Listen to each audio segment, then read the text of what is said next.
Welcome to the Chaos Commitment. We're Jared and Courtney. Around here, commitment doesn't mean everything's perfect. It means we show up for each other, even in the chaos. Welcome to the Chaos Commitment. My name is Courtney. And I'm Jared. And Courtney and I, we love each other a lot. Like most couples, we feel pretty deeply about each other, but sometimes life happens and you step on some toys that were left out and you want to kick something, or you want to rip a curtain out of the wall. As completely random examples. Mm-hmm. So, tell our listeners, who are we, how long we've been married, and a little bit about our children. Yeah, so like we said, I'm Courtney. This is my husband, Jared. We've been married for 10 years, which feels really crazy. It doesn't feel like we're that old. We have 5 kids, 5 boys. We have Striker, who's 8, Raiden, who's 5, Havoc, who's 3, and Kano, who's about 15 months. And we're pregnant. We're pregnant, in case you didn't know. We're pregnant. So coming soon. Yeah, we're in our 3rd trimester already. So baby boy number 5 will be making an appearance soon. So 5 boys. I guess I get the chaos in the name. Yes. Where do we come up with that name? I think no matter what your life journey looks like, you're going to encounter trials. You're going to encounter some equivalent of chaos. So when we decided to do this podcast, P.S., I can't believe we're doing this podcast. We are. Oh my gosh. I think we went back and forth a lot with different ideas, but this is the one that resonated the most with us, because no matter what stage of life you're in, no matter what your life circumstances are, it's not always going to be peachy keen. There will be times of chaos.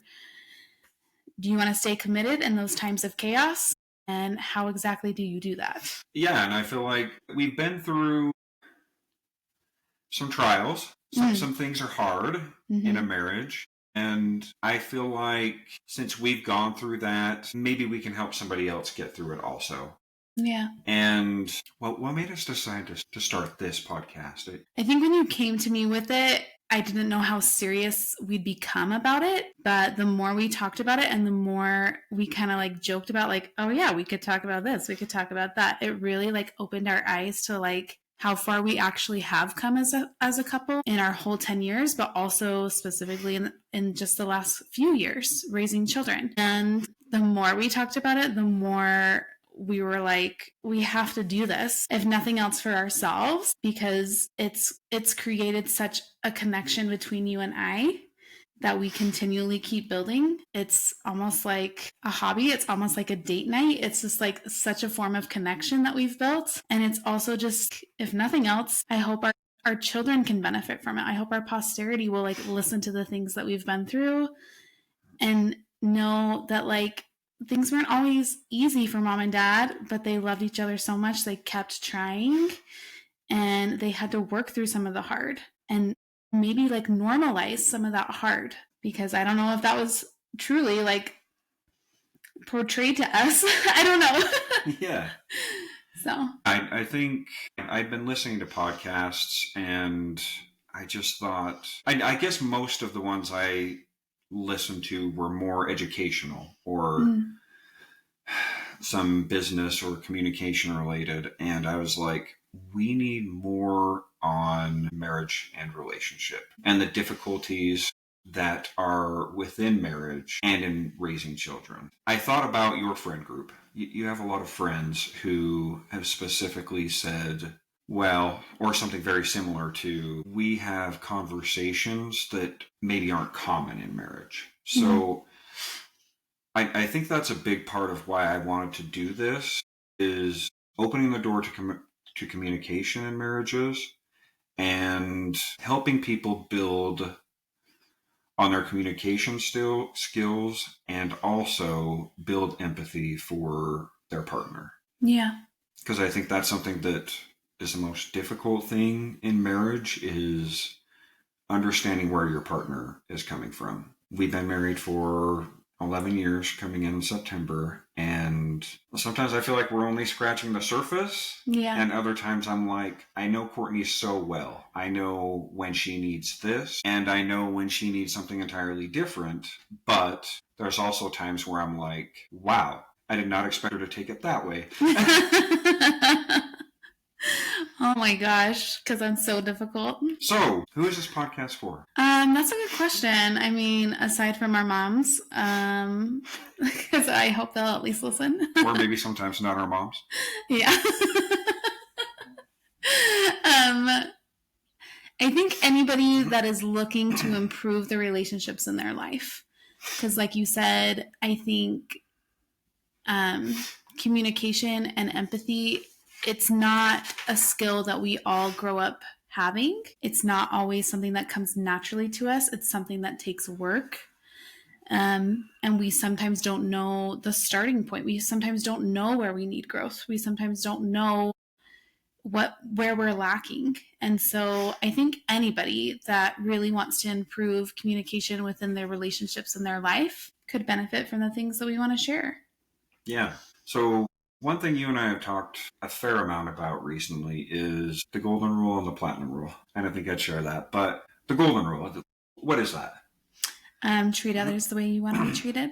And the platinum rule, less people are familiar with this. I've heard it quite a few times, but the platinum rule is treat others the way they want to be treated. Now, that's much more difficult because it takes a level of understanding on how to actually treat that person the way they want to be treated. Right.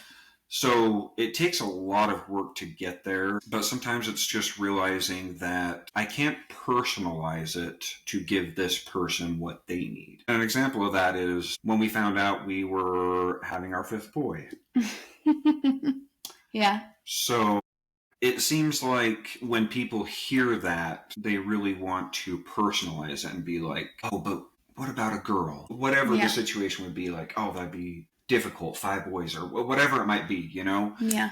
So, and I bring that specific example up because you and I have talked about that a lot.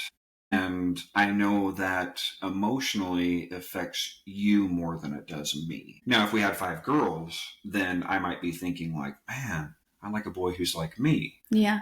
Is there anything you want to add to that kind of example? Yeah, absolutely. So, I mean, just going along with that, it takes a little bit more effort to live by the platinum rule because it requires you to be curious about that person. But that's kind of what we're going for here. We want to teach empathy in a way, like you said, like treat others the way they want to be treated. Well, first you have to know that person. You might have to get curious. You might have to just ask them, like, what would you like to hear in this situation? And that has been really like comforting to me because I know people mean well when they say that. I know that they don't know exactly what to say, and I'm not in a mental capacity to teach them. Mm-hmm. And I know that like it's always with good intention or just because they don't know what to say, but they want to say something. And so I mean, we could tell you guys like so many things that we've heard, not just with this 5th boy, but like baby boy number 3, baby boy number 4. Like we've heard all the things. And so I think on the person, it takes a little bit of self-reflection and self-awareness to be like, okay, they meant really well. That made me feel a certain way. And maybe that's not what I need to feel about it. Maybe that's my feelings to work through. At the same time, talking about empathy and trying to be there for our partners in the way that we want to show up for them, at least I hope that we, like couples, will want to show up for their partner. You might have to be curious about where they're at, where they need help and support. It can take conversations that get you out of your comfort zone. Yeah. It can require an amount of effort that people aren't comfortable putting in sometimes. Yeah, I mean, I think our natural instinct is to project on the other person, like, well, I would really want this. I would really need this in that situation. And so we try to meet people's needs based off of what we feel like we would need in those circumstances. But we're all different. We all have different brains. We all have different needs. We all receive information differently. We all receive love differently. And so it does require a different amount of effort and a different amount of consciousness to really like be curious and understand what your counterpart needs or what they might want to hear in certain different scenarios. We're learning. Yeah. We mess up a lot. That's true. And I think that's our main thing that we're about on here is if you're looking for a perfect couple, you came to the wrong place. But we're going to be honest. We're going to share some things that maybe aren't commonly shared. Yeah. We're going to share some things that are raw and honest.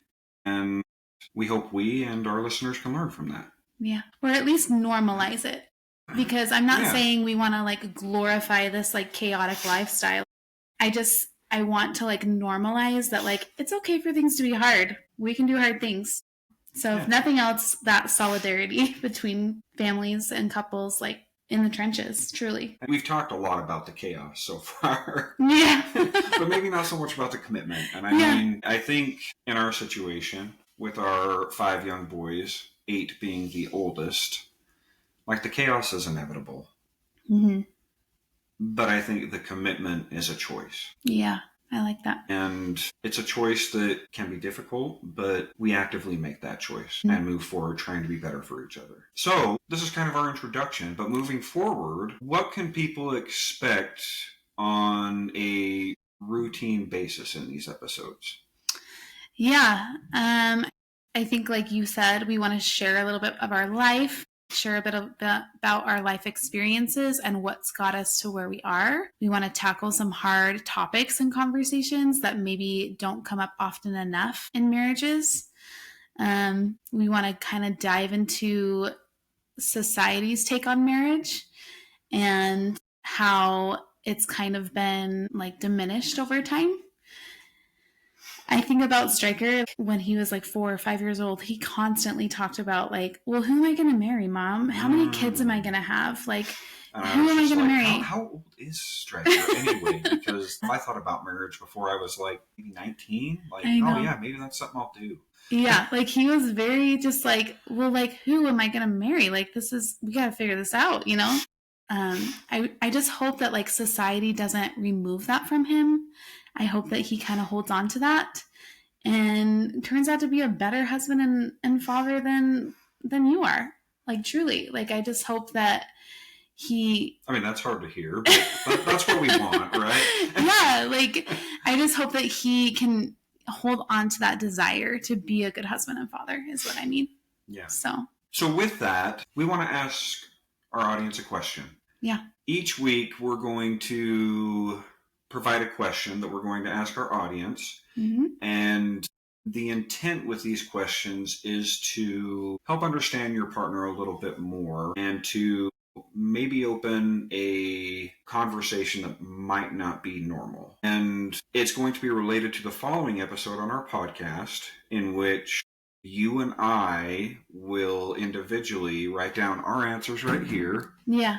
And we will be starting the next episode with that relevant question to that episode by sharing what we individually wrote. Yeah. And we will be giving our basically raw impressions or responses to those. So I'm excited about that. Where this is the introduction, we didn't have a question, but we are going to leave you with a question today, which is, what's something you admire about your spouse that you rarely say out loud? Yeah, I like that.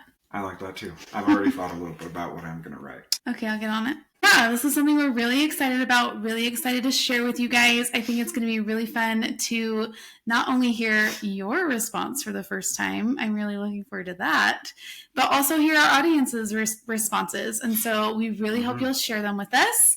You can follow us on social media, send us a message if you know us personally, but really take the time to do this exercise with your partner because I don't think you'll regret it. Thank you, honey. This has been so nice. Thank you. I look forward to doing a lot more episodes with you. Me too. See you next time. Bye-bye. This has been the Chaos Commitment. Thanks for embracing the mess with us. If you laughed, learned, or felt a little less alone, share this with a friend who gets it. Until next time, keep choosing each other through the chaos.